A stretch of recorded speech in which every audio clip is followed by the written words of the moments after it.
মোজালা জালা না সহায় নাহারি শরীরে ভাবের বন্ধু আলোক বসে আরে কান্দাইলে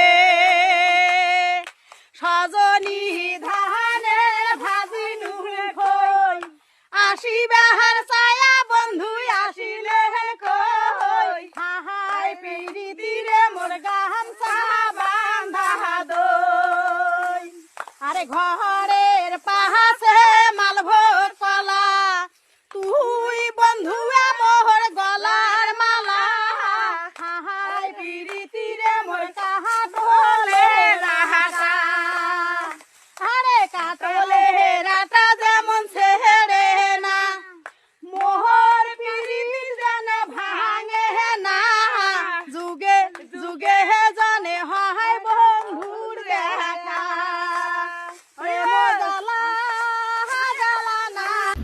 ভাই দাদিদের গান শুনে আমার ছোটবেলা দাদাদের কথা মনে পড়ে গেল। দাদারা আমাদের সাথে গল্প করতো যে 5 জন 50 জনের কামলা দিতাম, গাতার কামলা, আর গান বলতাম, শাড়ি বলতাম। দাদিরা দাদাদের মতো এই যুগে এসেও শুরু করে দিয়েছে। যুগ কি পাল্টিয়ে গেল ভাই। দেখুন তো দাদিরা কি করে আর কি বলে, দাদারাও করেছে, এখন দাদিরাও শুরু করেছে।